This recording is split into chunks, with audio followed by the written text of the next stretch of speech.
The highway cut through the dark Manitoba prairie, a quiet Greyhound bus rolling east on July 30, 2008.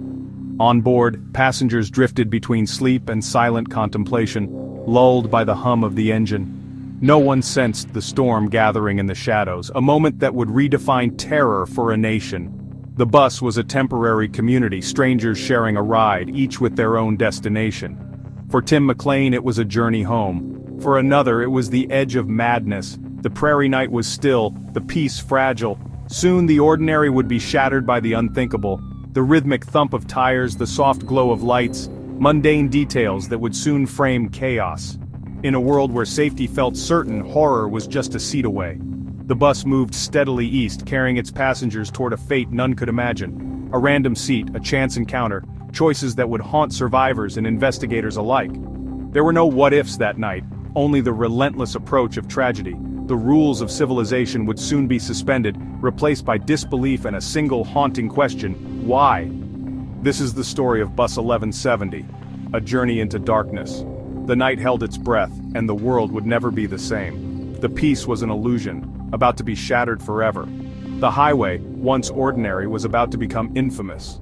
And on that bus, the unimaginable was moments away. Tim McLean was 22, a carnival worker with a free spirit and a quick smile. He'd just finished a fair in Edmonton, heading home to Winnipeg, excited to see family and friends. Tim was known for his kindness, laughter, and a tattoo that read, "Freedom," a symbol of his love for the open road. On the bus, he found a seat near the back, put on his headphones and drifted to sleep, unaware of the man who would soon sit beside him. He was at peace, trusting in the safety of public space. Tim's journey was routine, just another ride for a seasoned traveler. He was a son, a friend, a young man with plans and promise. He was not a headline. He was a person, full of hope, asleep as fate closed in. The tragedy is amplified by his innocence. He did nothing to provoke what came next. He never saw his killer coming. Tim was simply in the wrong place at the wrong time. His final moments were peaceful, making the horror that followed even more chilling. The world he woke to, for a fleeting instant, was one of unimaginable violence. The young man with the freedom tattoo would never make it home. Tim's story is a reminder of how quickly life can change. He was just a young man on a bus heading home. Vince Lee, 40, was an immigrant from China, living a quiet, unremarkable life in Canada. He worked odd jobs, kept to himself, and beneath the surface battled severe mental illness. Paranoia and voices haunted him, pushing him further from reality. On July 30th, Lee boarded the bus in Erickson, Manitoba, quiet, emotionless, wearing sunglasses even at night. He changed seats after a rest stop, settling next to the sleeping Tim McLean. To others it was nothing, a man moving seats. But for Lee, it was the start of something catastrophic. In the days before, Lee's behavior had grown erratic, quitting jobs, leaving cryptic notes, wandering aimlessly. He believed he was chosen by God to save the world from evil. The voices told him Tim was a threat. For half an hour, Lee sat beside Tim, calm and still, a storm raging inside. In his bag, a hunting knife, purchased for a purpose only he understood. To the other passengers, he was just another face. But in his mind, he was on a divine mission. The stage was set, the players in place. The prairie night was about to be torn apart. Sometimes the most dangerous storms are the ones you never see coming. On Bus 1170, the fuse was lit, and the darkness was about to descend. A scream shattered the silence. Vince Lee stood over Tim McLean, stabbing him with a hunting knife. No warning, just sudden, brutal violence. Passengers panicked, scrambling to escape as the driver pulled over. 35 people fled into the night, leaving behind a nightmare. The driver and a few others tried to help, but it was too late. Lee, now alone on the bus, began to dismember Tim's body. He held up the severed head for the horrified onlookers outside. The witnesses could only watch, helpless, as the horror unfolded. The driver and a passing trucker armed themselves, standing guard to keep Lee contained. They called 911, voices trembling as they described the indescribable. On a lonely stretch of highway, ordinary people faced unimaginable evil. When police arrived, the bus was eerily still, its lights illuminating a scene of horror. Vince Lee was alone inside, the passengers huddled in shock nearby. Police formed a barricade, unsure what Lee might do next. Negotiators called out, but Lee was lost in his own world, pacing, sometimes mutilating the body, sometimes staring blankly. He tried to drive the bus, but it was immobilized. Lee's actions grew more bizarre, displaying the severed head, talking to it, lost in psychosis. Officers watched, realizing they faced not just a killer, but a man completely detached from reality. Hours passed in tense silence. Finally, Lee broke a window and tried to escape. Police used a taser to subdue him and took him into custody. As he was led away, he apologized. "I'm sorry, I'm guilty, please kill me." The night was over, but the trauma had just begun. For those who entered the bus, the horror would never fade. The story of Bus 1170 was far from over. Vince Lee's arrest was only the beginning. Psychiatrists diagnosed him with paranoid schizophrenia. He believed he was acting on God's orders. The court agreed.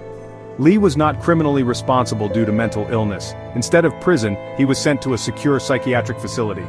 His treatment, not punishment, became the focus. He would remain there until deemed no longer a threat. For many, the NCR verdict was hard to accept. The brutality of the crime made it difficult to see Lee as a patient, not a monster. The decision sparked debate about mental illness, justice, and responsibility. Was this compassion or a loophole? The law recognized illness, not evil, as the cause.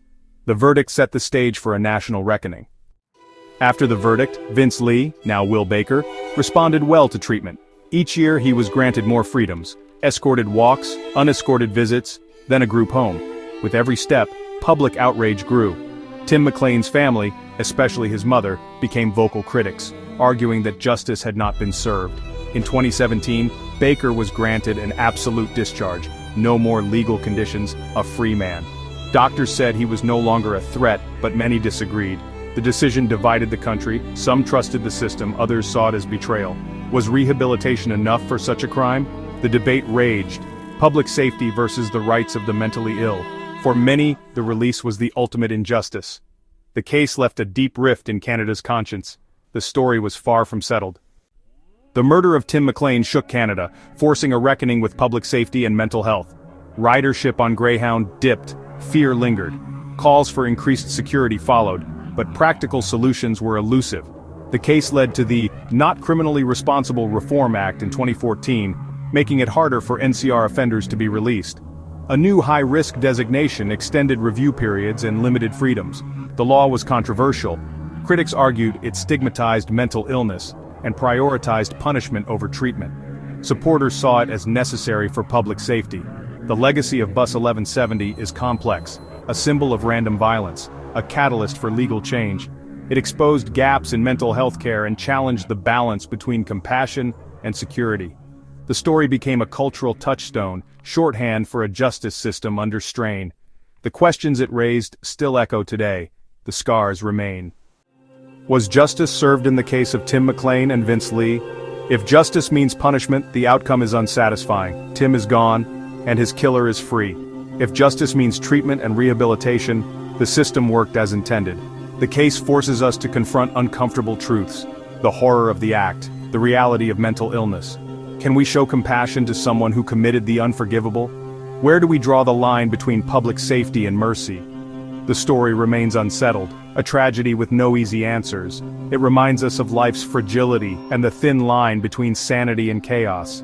No verdict can balance the scales. We are left to ponder justice, mercy, and the darkness that can sit beside us unseen.